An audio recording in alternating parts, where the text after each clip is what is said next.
Election 30ಯಲ್ಲಿ ಯಾವೆಲ್ಲ ಸುದ್ದಿಗಳಿದೆ ಒಂದೊಂದಾಗಿ ನೋಡೋಣ ಬನ್ನಿ. ಕೆಆರ್ ನಗರದಲ್ಲಿ ಸಂತ್ರಸ್ತೆ ಕಿಡ್ನಾಪ್ ಕೇಸ್ ಸಂಬಂಧ ಈಗಾಗಲೇ ಎಚ್ಡಿ ರೇವಣ್ಣರನ್ನ ಬಂಧಿಸಿ ಎಸ್ಐಟಿ ತನಿಖೆಯನ್ನ ನಡೆಸ್ತಾ ಇದೆ. ಇನ್ನು ಜಡ್ಜ್ ಕಸ್ಟಡಿಗೂ ಕೂಡ ನೀಡಲಾಗಿದೆ. ಈ ಬೆನ್ನಲ್ಲೇ ಎಸ್ಐಟಿ ಕಚೇರಿಗೆ ಕುಮಾರಸ್ವಾಮಿ ಆಪ್ತ ಗೊಟ್ಟಿಗೆರೆ ಮಂಜು ಬಂದಿದ್ರು. ರೇವಣ್ಣ ಭೇಟಿಯಾಗಿ ಚರ್ಚಿಸಿದ್ದಾರೆ. ರೇವಣ್ಣ ಭೇಟಿಗೆ ಎಸ್ಐಟಿ ಅವಕಾಶವನ್ನ ಮಾಡಿಕೊಟ್ಟಿತ್ತು.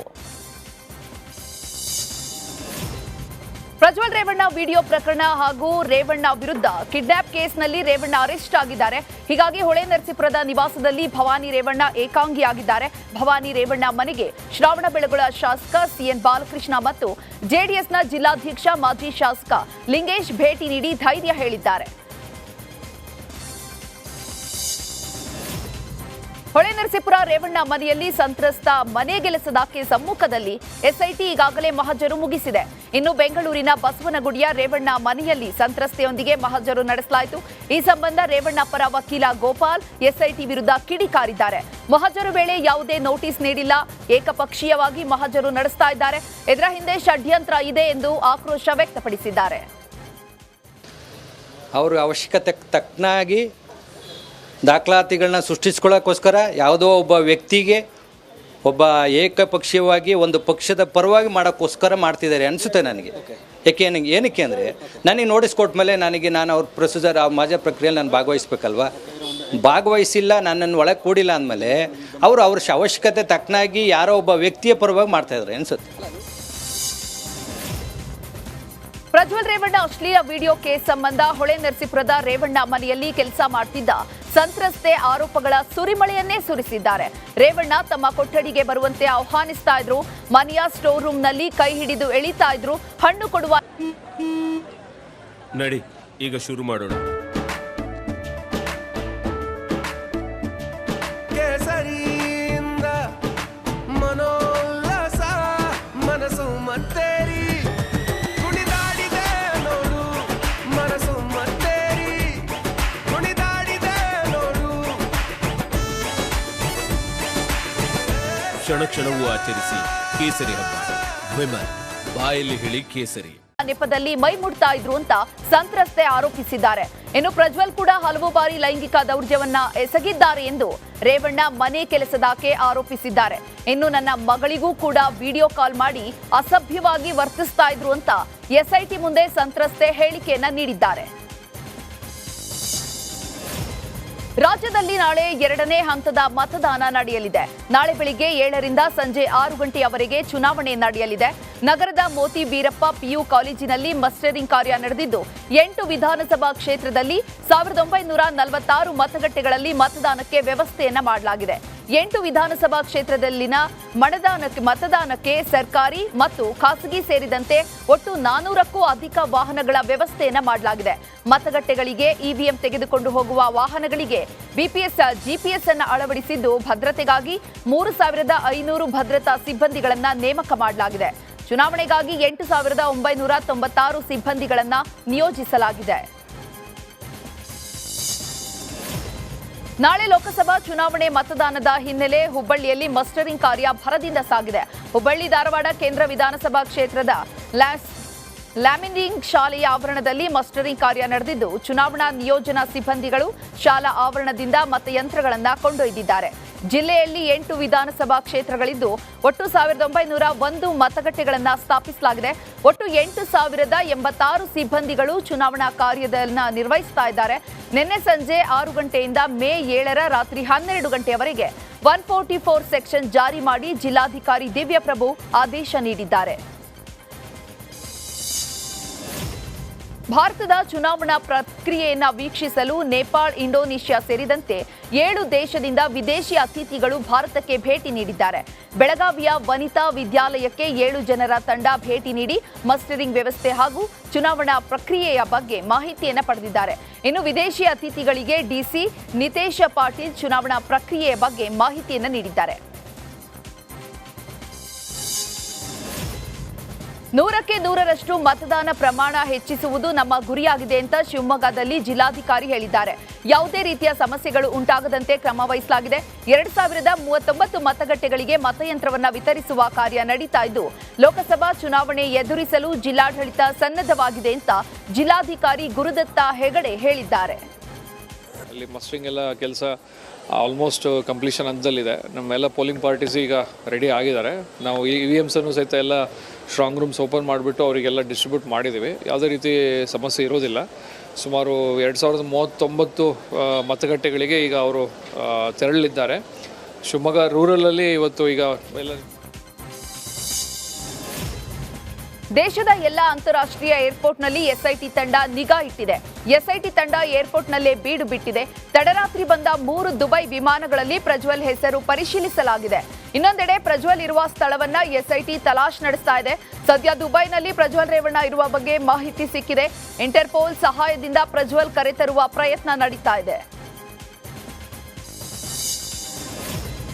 ಛತ್ತೀಸ್ಗಢ ರಾಜ್ಯದ ಕಾಂಗ್ರೆಸ್ ನಾಯಕ ಸುಶೀಲ್ ಆನಂದ್ ಶುಕ್ಲಾ ವಿರುದ್ಧ ವಕ್ತಾರೆ ರಾಧಿಕಾ ಖೇರಾ ಗಂಭೀರ ಆರೋಪವನ್ನ ಮಾಡಿದ್ದಾರೆ. ಸುಶೀಲ್ ಆನಂದ್ ಶುಕ್ಲಾ ದುರ್ವರ್ತನೆಯನ್ನ ತೋರಿದ್ದಾರೆ ಅಂತ ಆರೋಪಿಸಿ ರಾಧಿಕಾ ಪಕ್ಷಕ್ಕೆ ರಾಜೀನಾಮೆಯನ್ನ ನೀಡಿದ್ದಾರೆ. ಈ ಬಗ್ಗೆ ಪಕ್ಷದ ಹೈಕಮಾಂಡ್ ನಾಯಕರ ಗಮನಕ್ಕೆ ತಂದರೂ ಯಾವುದೇ ರೀತಿಯ ಪ್ರಯೋಜನವಾಗಿಲ್ಲ. 3 ವರ್ಷದಿಂದ ರಾಹುಲ್ ಪ್ರಿಯಾಂಕಾ ಗಾಂಧಿ ಭೇಟಿಗೆ ಯತ್ನಿಸಿದ್ರು. ಅವರ ಭೇಟಿಗೆ ಸಹಾಯಕವಾಗಿ ಅವಕಾಶ ಕೂಡ ಸಿಕ್ಕಿಲ್ಲ ಅಂತ ಅಸಮಾಧಾನ ವ್ಯಕ್ತಪಡಿಸಿದ್ದಾರೆ. ನನಗೂ ಕಿಡ್ನಾಪ್ ಪ್ರಕರಣಕ್ಕೂ ಸಂಬಂಧವಿಲ್ಲ ಅಂತ KR ನಗರ ಶಾಸಕ ಡಿ ರವಿಶಂಕರ್ ಹೇಳಿದ್ದಾರೆ. ನಾನು ಆ ದಿನ KR ನಗರದಲ್ಲಿ ಇರಲೇ ಇಲ್ಲ. ಈ ವಿಚಾರದಲ್ಲಿ ನನ್ನ ಹೆಸರು ತಳುಕು ಹಾಕಲಾಗ್ತಾ ಇದೆ. ಕೆಲವರು ನನ್ನ ವಿರುದ್ಧ ಸುಖ ಸುಮ್ಮನೆ ಆಪಾದಿಸ್ತಾ ಇದ್ದಾರೆ. ಆ ಸಂತ್ರಸ್ತೆ ಆಗಲಿ ಆಕೆ ಮಗನಾಗಲಿ ದೂರವಾಣಿ ಹಾಗೂ ಎಂದೂ ಕೂಡ ಭೇಟಿಯಾಗಿಲ್ಲ. ನನ್ನ ವಿರುದ್ಧ ಅಪಪ್ರಚಾರ ಮಾಡಿರುವವರ ವಿರುದ್ಧ ಕ್ರಮ ಕೈಗೊಳ್ತೇನೆ ಎಂದಿದ್ದಾರೆ. ನಾನು 2 ದಿವಸಗಳಿಂದ ನೋಡ್ತಾ ಇದ್ದೇನೆ. ಏನು 2ನೇ ತಾರೀಕು ನಮ್ಮ ಕೃಷ್ಣರಾಜನಗರದಲ್ಲಿ ಒಂದು ಪ್ರಕರಣ ದಾಖಲಾಗಿತ್ತು ಕಿಡ್ನಾಪಿನ ಸಂಬಂಧಪಟ್ಟ ಹಾಗೆ. ಆ ಒಂದು ಪ್ರಕರಣದಲ್ಲಿ ನನ್ನ ಹೆಸರನ್ನು ವಿನಾಕಾರಣ ತರ್ತಾ ಇದ್ದಾರೆ. ನಾನು ಈ ಸಂದರ್ಭದಲ್ಲಿ ಸ್ಪಷ್ಟವಾಗಿ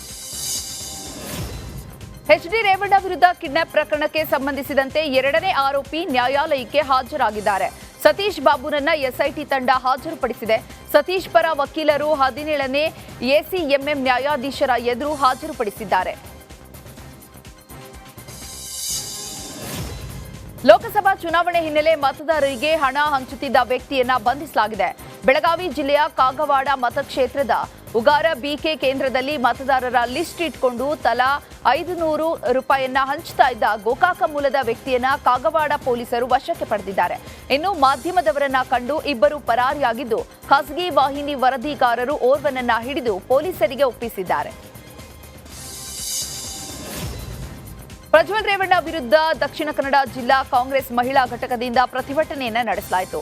ಜಿಲ್ಲಾ ಮಹಿಳಾ ಕಾಂಗ್ರೆಸ್ ಅಧ್ಯಕ್ಷೆ ಶಾಲೆಟ್ ಪಿಂಟೋ ನೇತೃತ್ವದಲ್ಲಿ ಪ್ರತಿಭಟನೆ ನಡೆಸಿ ಪ್ರಜ್ವಲ್ನನ್ನ ಬಂಧಿಸುವಂತೆ ಆಗ್ರಹಿಸಲಾಯಿತು. ಭೇಟಿ ಬಚಾವೋ ಎಂದವರು ಈಗ ಎಲ್ಲಿದ್ದಾರೆ? ಪ್ರಜ್ವಲ್ ವಿರುದ್ಧ ಬಿಜೆಪಿ ಹೋರಾಟ ಯಾವಾಗ?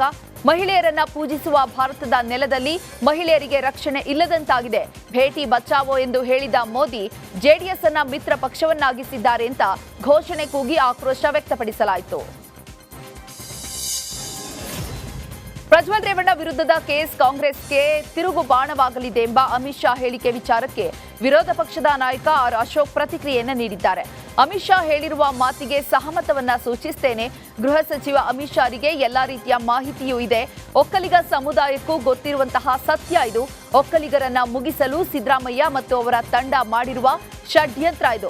ಅವರಿಗೆ ಒಳ್ಳೆಯ ಉದ್ದೇಶ ಇದ್ರೆ ಸಮ್ಮಿಶ್ರ ಸರ್ಕಾರದಲ್ಲಿ ಇದ್ದಾಗ ನಡೆದ ಘಟನೆಯನ್ನ ಯಾಕೆ ಇಷ್ಟು ದಿನ ಮುಚ್ಚಿಟ್ಟಿದ್ರು? ಒಕ್ಕಲಿಗ ಲೀಡರ್ಸ್ ಅನ್ನ ಮುಗಿಸಲು ಈ ರೀತಿ ಮಾಡಲಾಗ್ತಾ ಇದೆ ಅಂತ ಕಿಡಿಕಾರಿದ್ದಾರೆ.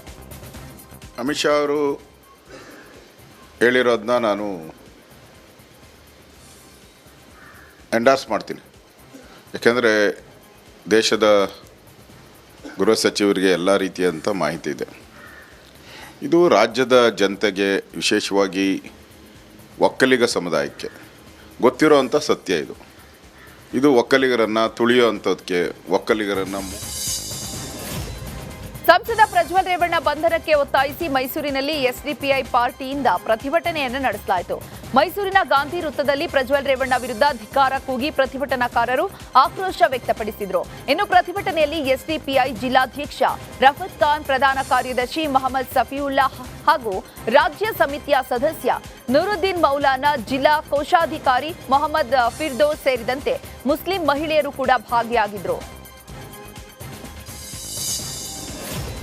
ಎಸ್ಐಟಿ ತಂಡ ದಿಕ್ಕು ತಪ್ಪಿಸ್ತಾ ಇದೆ ಅಂತ ಜೆಡಿಎಸ್ ಜಿಲ್ಲಾಧ್ಯಕ್ಷ ಲಿಂಗೇಶ್ ಹೇಳಿದ್ದಾರೆ. ಹಾಸನದಲ್ಲಿ ಮಾತನಾಡಿದ ಅವರು, ಮಹಿಳೆಯರ ಮಾನ ಹರಾಜು ಆಗ್ತಿದೆ. ವಿಡಿಯೋ ಕೇಸ್ ಹಿಂದೆ ರಾಜಕೀಯ ದುರುದ್ದೇಶವಿದೆ. ಮೊದಲು ಕೇಸ್ ಜಾಮೀನು ಕೊಡಬಹುದಾದಂತಹ ಕೇಸ್ ಇದು. ಹೀಗಾಗಿ ಎರಡನೇ ಪ್ರಕರಣ ದಾಖಲಿಸಿದ್ದಾರೆ.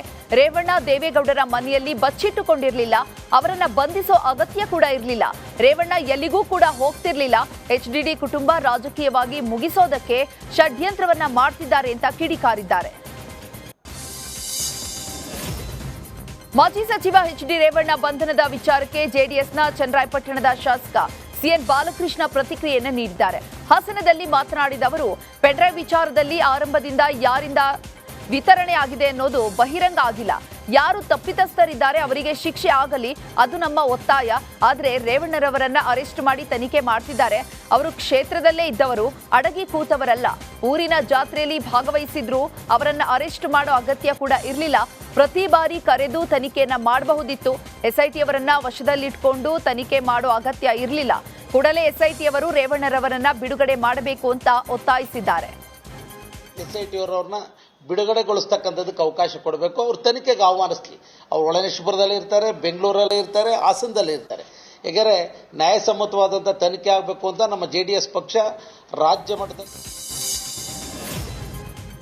ನನ್ನ ಮೇಲೆ ಕಾಂಗ್ರೆಸ್ ನಾಯಕರು ಸುಳ್ಳು ಸುದ್ದಿಯನ್ನ ಹಬ್ಬಿಸುತ್ತಿದ್ದಾರೆ ಅಂತ ಕಲಬುರಗಿಯಲ್ಲಿ ಬಿಜೆಪಿ ಅಭ್ಯರ್ಥಿ ಉಮೇಶ್ ಜಾಧವ್ ಆರೋಪಿಸಿದ್ದಾರೆ. ನಾನೇ ಅಟ್ರಾಸಿಟಿ ಪ್ರಕರಣ ದಾಖಲು ಮಾಡಿದ್ದೇನೆ ಅಂತ ಹೇಳಿದ್ದಾರೆ. ನಾನೇ ಮಾಡಿಸಿದ್ದು ಸಾಬೀತು ಮಾಡಿದ್ರೆ ನಾನು ರಾಜಕೀಯ ನಿವೃತ್ತಿಯನ್ನ ಪಡಿತೇನೆ. ನಾನು ಯಾವುದೇ ಅಟ್ರಾಸಿಟಿ ಪ್ರಕರಣ ದಾಖಲು ಮಾಡಿಸಿಲ್ಲ. ಕೆಲ ತಿಂಗಳ ಹಿಂದೆ ಸ್ಲಮ್ ಏರಿಯಾದಲ್ಲಿ ರಾತ್ರೋರಾತ್ರಿ ಮನೆಗಳು ನೆಲಸಮ ಮಾಡಿಸಿದ್ರು. ಪ್ರತಿ ಬಾರಿಯೂ ಕೂಡ ಜಾವತ್ ಕೊಡುಗೆ ಶೂನ್ಯ ಅಂತ ಹೇಳ್ತಾರೆ. ಕಳೆದ ಬಾರಿ ಕೊರೋನಾ ಬಂದಾಗ ಖರ್ಗೆ ಎಲ್ಲಿದ್ರು ಅಂತ ಪ್ರಶ್ನಿಸಿದ್ದಾರೆ. ಶಿವಮೊಗ್ಗದಲ್ಲಿ ಒಬಿಸಿ ಮೋರ್ಚಾದ ಕಾರ್ಯಕರ್ತರನ್ನ ಗಡೀಪಾರು ಮಾಡಲಾಗಿದೆ. ಸಾಗರದ ವಿನೋದ್ ರಾಜ್ ಎನ್ನುವಂತಹ ಕಾರ್ಯಕರ್ತನನ್ನ ಗಡೀಪಾರು ಖಂಡಿಸಿ ಸಂಸದ ರಾಘವೇಂದ್ರ ನೇತೃತ್ವದಲ್ಲಿ ಪ್ರತಿಭಟನೆ ನಡೆಯಿತು. ಜಿಲ್ಲಾಧಿಕಾರಿ ಕಚೇರಿ ಎದುರು ಸರ್ಕಾರದ ವಿರುದ್ಧ ಘೋಷಣೆ ಕೂಗಿ ಪ್ರತಿಭಟನೆಯನ್ನು ನಡೆಸಲಾಯಿತು. ಉದ್ದೇಶಪೂರ್ವಕವಾಗಿ ಗಡೀಪಾರು ಮಾಡಿದ್ದಾರೆ ಅಂತ ಆರೋಪ ಮಾಡಲಾಗಿದೆ. ಗಡೀಪಾರು ರದ್ದುಪಡಿಸುವಂತೆ ಪ್ರತಿಭಟನಾಕಾರರು ಆಕ್ರೋಶ ಹೊರಹಾಕಿದ್ದಾರೆ. ಹಿಂದುಳಿದವರನ್ನ ತುಳಿಯುವಂತಹ ಪ್ರಯತ್ನ ಕಾಂಗ್ರೆಸ್ ಸರ್ಕಾರ ಮಾಡ್ತಾ ಇದೆ ಅಂತ ಪ್ರತಿಭಟನಾಕಾರರು ಆಕ್ರೋಶವನ್ನು ಹೊರಹಾಕಿದ್ದಾರೆ. ಚುನಾವಣೆ ಕರ್ತವ್ಯಕ್ಕೆ ನಿಯೋಜನೆಗೊಂಡ ಅಧಿಕಾರಿಗಳಿಗೆ ಅಂಚೆ ಮತದಾನಕ್ಕೆ ಅವಕಾಶವನ್ನು ನೀಡಲಾಗಿದೆ. ಯಾದಗಿರಿ ನಗರದ ಸರ್ಕಾರಿ ಜೂನಿಯರ್ ಕಾಲೇಜು ಆವರಣದಲ್ಲಿ ಮಸ್ಟರಿಂಗ್ ಕೇಂದ್ರದ ಪಕ್ಕದಲ್ಲೇ ಸಿಬ್ಬಂದಿ ವರ್ಗ ಅಂಚೆ ಮತದಾನವನ್ನ ಮಾಡಿ ಇವಿಎಂ ಮಷಿನ್ಗಳ ಜೊತೆ ಮತಗಟ್ಟೆಗಳಿಗೆ ತೆರಳುತ್ತಿದ್ದಾರೆ. ಧಾರವಾಡ ಲೋಕಸಭೆಗೆ ನಾಳೆ ಮತದಾನದ ಹಿನ್ನೆಲೆ ಜಿಲ್ಲೆಯಲ್ಲಿ ಶಾಂತಿಯುತ ಮತದಾನಕ್ಕಾಗಿ ಪೊಲೀಸರು ಬಿಗಿ ಭದ್ರತೆಯನ್ನು ವಹಿಸಿದ್ದಾರೆ. ಧಾರವಾಡ ಎಸ್ಪಿ ಮತ್ತು ಹುಬ್ಳಿ ಧಾರವಾಡ ಪೊಲೀಸ್ ಕಮಿಷನರೇಟ್ ವ್ಯಾಪ್ತಿಯಲ್ಲಿ ಪ್ರತ್ಯೇಕ ಬಂದೋಬಸ್ತ್ ವಹಿಸಲಾಗಿದ್ದು, ಎಸ್ಪಿ ವ್ಯಾಪ್ತಿಯಲ್ಲಿ 1200 ಪೊಲೀಸ್ ಸಿಬ್ಬಂದಿ, 550 ಹೋಂಗಾರ್ಡ್ಸ್ಗಳು, 3 ಎಸ್ಎಪಿ, 4 ಕೆಎಸ್ಆರ್ಪಿ ತುಕಡಿಯನ್ನ ನಿಯೋಜನೆ ಮಾಡಲಾಗಿದೆ. ಬೈಂದೂರು ಕ್ಷೇತ್ರದಿಂದ ಕಳೆದ ವರ್ಷ 75,000 ಲೀಡ್ ನೀಡಿದ್ದೇವೆ. ಈ ಬಾರಿ 1 ಲಕ್ಷ ಲೀಡ್ ನೀಡಲು ನಿಶ್ಚಯಿಸಿದ್ದೇವೆ ಅಂತ ಗುರುರಾಜ್ ಗಂಟಿಹೊಳೆ ಹೇಳಿದ್ದಾರೆ. ಇನ್ನು ಸಿದ್ದಾಪುರದಲ್ಲಿ ಶಿವಮೊಗ್ಗ ಲೋಕಸಭಾ ಚುನಾವಣೆಯ ಕೊನೆಯ ದಿನದ ಪ್ರಚಾರ ಕಾರ್ಯದಲ್ಲಿ 1 ಲಕ್ಷ ಲೀಡ್ ವಿಷಯವನ್ನ ಪ್ರಸ್ತಾಪಿಸುವ ಮೂಲಕ ಗುರುರಾಜ ಗಂಟಿಹೊಳೆ ಜನರ ಗಮನವನ್ನ ಸೆಳೆದಿದ್ದಾರೆ. ನವದುರ್ಗೆಯರಿಂದ ಮೊದಲು ಮತದಾನ ಸಂಕಲ್ಪಕ್ಕೆ ವ್ಯಾಪಕ ಬೆಂಬಲ ವ್ಯಕ್ತವಾಗ್ತಾ ಇದೆ. ಮೂಕಾಂಬಿಕಾ ಕಾರಿಡಾರ್ ಮೂಲಕ ಬೈಂದೂರು ಇನ್ನಷ್ಟು ಸಮೃದ್ಧವಾಗಲಿದೆ ಎಂದು ಗುರುರಾಜ ಗಂಟಿಹೊಳೆ ಹೇಳಿದ್ದಾರೆ. ಗದಗ್ನ ಜಿಲ್ಲಾಡಳಿತದಿಂದ ಚುನಾವಣಾ ಸಿಬ್ಬಂದಿಗೆ ನೀರಿನ ವ್ಯವಸ್ಥೆಯನ್ನು ಮಾಡಲಾಗಿದೆ. ಚುನಾವಣಾ ಸಿಬ್ಬಂದಿಗೆ ಸುಡು ಬಿಸಿಲು ತಲೆನೋವಾಗಿದ್ದು, ಹೀಟ್ ವೇವ್ನಿಂದ ರಿಲೀಫ್ಗೆ ವಾಟರ್ ಕ್ಯಾನ್ ವ್ಯವಸ್ಥೆಯನ್ನು ಮಾಡಲಾಗಿದೆ. ಮತದಾನಕ್ಕೆ ನಿಯೋಜನೆಗೊಂಡ ಸಿಬ್ಬಂದಿಗಳಿಗೆ ಮಸ್ಟರಿಂಗ್ ಕೇಂದ್ರದಿಂದ ಹೊರಡುವ ಬಸ್ನಲ್ಲಿ ನೀರಿನ ಕ್ಯಾನ್ ಅನ್ನು ರವಾನಿಸಲಾಗ್ತಾ ಇದೆ. ಇನ್ನು ಡಿಹೈಡ್ರೇಷನ್ ಆಗದಿರಲಿ ಅಂತ ನೀರಿನ ವ್ಯವಸ್ಥೆಯನ್ನ ಮಾಡಿರೋದಾಗಿ ಡಿಸಿ ಮಾಹಿತಿಯನ್ನ ನೀಡಿದ್ದಾರೆ. ಗದಗ ಜಿಲ್ಲೆಯ 961 ಮತಗಟ್ಟೆಗಳಿಗೆ ಕುಡಿಯುವ ನೀರಿನ ವ್ಯವಸ್ಥೆಯನ್ನ ಮಾಡಲಾಗಿದೆ. ಗ್ರಾಮೀಣ ಭಾಗದಲ್ಲಿ ನೀರಿನ ವ್ಯವಸ್ಥೆಯಾಗದಂತೆ ಚುನಾವಣಾ ಅಧಿಕಾರಿಗಳು ಕ್ರಮ ಕೈಗೊಂಡಿದ್ದಾರೆ. ಲೋಕಸಭಾ ಚುನಾವಣೆಗೆ ಕ್ಷಣಗಣನೆ ಶುರುವಾಗಿದೆ. ನಾಳೆ ಬೆಳಿಗ್ಗೆ 7ರಿಂದ 6 ಗಂಟೆವರೆಗೆ ಲೋಕಸಭಾ ಚುನಾವಣೆ ನಡೆಯೋದಕ್ಕೆ ಜಿಲ್ಲಾಡಳಿತ ಸಜ್ಜಾಗಿದೆ. ಶಿವಮೊಗ್ಗ ಲೋಕಸಭಾ ಕ್ಷೇತ್ರದಲ್ಲಿ ಸುಮಾರು 17,52,887 ಮತದಾರರಿದ್ದಾರೆ. ಕಲಬುರಗಿ ಜಿಲ್ಲಾಡಳಿತ ಮತದಾನಕ್ಕೆ ಸಿದ್ಧತೆಯನ್ನ ನಡೆಸಿದೆ. ಕಲಬುರಗಿಯಲ್ಲಿ ಒಟ್ಟು 2,378 ಮತಗಟ್ಟೆಗಳನ್ನು ಸ್ಥಾಪನೆ ಮಾಡಲಾಗಿದೆ. ನಾಳೆ 2ನೇ ಹಂತದ ಲೋಕಸಭಾ ಚುನಾವಣೆ ಹಿನ್ನೆಲೆ ಹಾವೇರಿಯಲ್ಲಿ ಮಸ್ಟರಿಂಗ್ ಕಾರ್ಯ ಆರಂಭಗೊಂಡಿದೆ. ಹಾವೇರಿಯಲ್ಲಿ 8 ವಿಧಾನಸಭಾ ಕ್ಷೇತ್ರಗಳಿದ್ದು ನಗರದ ಹುಕ್ಕೇರಿ ಮಠ ಶಾಲೆಯಲ್ಲಿ ಮಸ್ಟರಿಂಗ್ ಶುರುವಾಗಿದೆ. ನಾಳೆ ಕರ್ನಾಟಕದಲ್ಲಿ 2ನೇ ಹಂತದ ಮತದಾನ ನಡೆಯಲಿದೆ. 14 ಲೋಕಸಭಾ ಕ್ಷೇತ್ರಗಳಿಗೆ ಮತದಾನ ನಡೆಯಲಿದ್ದು ಬಾಗಲಕೋಟೆಯ ಸರ್ಕಾರಿ ಪದವಿ ಕಾಲೇಜಿನಲ್ಲಿ ಮಸ್ಟರಿಂಗ್ ಕಾರ್ಯ ನಡೀತಾ ಇದೆ. ಲೋಕಸಭಾ ಚುನಾವಣೆಗೆ ಜಿಲ್ಲಾಡಳಿತ ಸಿದ್ಧತೆಯನ್ನು ನಡೆಸಿದೆ.